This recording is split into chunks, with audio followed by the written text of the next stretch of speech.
Hello, friends. This is Dave Hurwitz, executive editor at ClassicsToday.com, here with Fabulous Concert Programs number 73. Amazing things for you to play in your home because you'll never hear them live. And this is the fifth in our ongoing cycle of Honegger symphonies. Now, Honegger's Fifth Symphony is a very, very strange work. It's subtitled Die Tre Re, or the Three Ds, D being the note played by the timpani that ends each of the three movements, and the timpani do nothing else. The rest of the symphony, it's a very, very emotionally troubled work. And I think it's often very beautiful and fascinating, but to try and find a context, and it ends softly, where you're going to put this three-movement weird concoction of emotional ambivalence and sometimes outright bitterness is really a little tricky, I think, in any case. And so I have concocted my Joy of Musical Nihilism concert. Yes, because nihilism in music is fun. And I have to confess, I have sort of borrowed the concept from an old interchord disc featuring Michael Gielan, who was the ultimate nihilistic conductor. If you wanted somebody who was going to do music of, utter and complete bitterness and disregard for humanity and life and it's just about the awfulness and indifference of the universe, Gielan was your guy. He really was. And he did it at one single disc that contained the Berg three pieces for orchestra, Tchaikovsky's Pathetique Symphony, and La Valse. And if this is not a disc to listen to if you live on the upper story of a building and might, entertain, leaping off of a parapet or something like that. It was unbelievable. And I said to myself, it was unbelievable. Boy, it was fun. There are three amazing pieces of music. Putting them all together, you would think might be a little bit too much, but they are all despairing and nihilistic in their own wonderfully unique way. So there's still plenty of contrast. And the Honegger Fifth gave me the concept to do something rather similar. So the opening contains, the opening half, it's a 2-half program, gives you the Berg three pieces for orchestra. Oh, God, what a great work that is. But it's only like 15 or 20 minutes, and it uses this vast ensemble, including the hammer blows from Mahler's Sixth. It's a very Mahlerian piece. It practically quotes Mahler's Sixth in places. It really does. When it's going, ya-da-da-da-da-da-da-da-da. It's in the second movement. So, yeah, the Berg three pieces. And, it ends with a bang.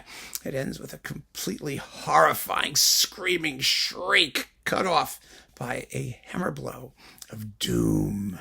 Yeah. So in contrast to that, we have another kind of nihilism. We have musical Dadaism, courtesy of Berg and Schulhoff. We have his symphony number, no, his symphony, it's not a symphony, what am I talking about? His second piano concerto, which is actually known as the Concerto for Piano and Small Orchestra. And the small orchestra is small insofar as there are not a lot of normal instruments, but it uses an enormous percussion section full of all sorts of crazy things like slide whistles and typewriters and crazy stuff going off. It actually has passages of total dreamy, hallucinatory, chiming wandering, and then passages of great beauty, of an almost Ravelian delicacy, particularly after the big central climax, which is jazz. Jazz as a phantasmagoria of nightmarish images, and it comes out of nowhere. Absolutely nowhere. Just oh, it's so much fun. And so after that, there's a beautiful, beautiful passage for solo violin and piano that sounds, like I said, a lot like Ravel before the jazz insanity blows the whole thing away. But it's very different from the Berg. It's really fun music. It's not supposed to scare the living daylights out of you. It's supposed to transport you to, a realm of fantasy, random fantasy, maybe, but yeah, fantasy and illogic. That's the nihilistic element to it, because it just doesn't make sense. But somehow it hangs together, and it does. It's in one movement. It's just wonderful. Absolutely wonderful. So then you have intermission. And we haven't even mentioned Honegger yet, because he doesn't show up till part 2. In the second half, we do the Honegger Fifth. Now, the Honegger Fifth, it begins with this wonderful chorale. You know what it really reminds me of? And it's funny because, sometimes we don't hear these connections anymore because we don't know the works that they're connected to. But in this case, we do. Or we maybe do. We do. Because Honegger's Fifth is a very, it's gnarly, but dark and intense. And it reminds me very strongly, especially the opening of the slow movement of Martineau's double concerto for two-string orchestras, piano, and timpani. Play them together and see what you mean. I didn't put the Martineau on this program. I put Martineau elsewhere, and we did a whole Martineau thing, so I didn't want to repeat. But you wonder, because that work was written, before World War II, and Honegger's Fifth was written after. And they were in Paris, and you could have heard it. I don't know. I don't like to speculate unless I have actual facts, to be honest with you. But the similarity's there, and it's just a similarity. I'm not calling it anything beyond that. But the tension of the music is also or the darkness. The central movement of the Honegger Fifth is one of the creepiest scherzos I've ever heard in my life, because that's the real nihilistic element. I mean, it really is. It just seems to be aimless activity that accomplishes nothing, that doesn't know what to do, so it just moves around. It's like somebody just fidgeting without any purpose at all. It's very, very disturbing music, but it's not hard to listen to. And it's almost pretending to be cheerful in places, which makes it even more disturbing.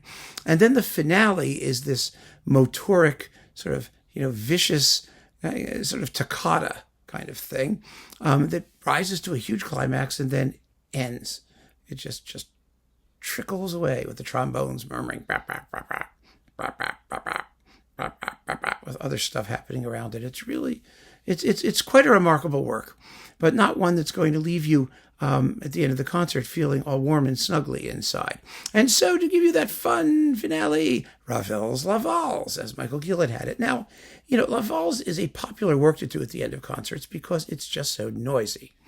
It just provides such a rousing climax. But it is an incredibly nihilistic piece of music. It's about, Vienna dancing itself, toward the lip of the volcano and then going in.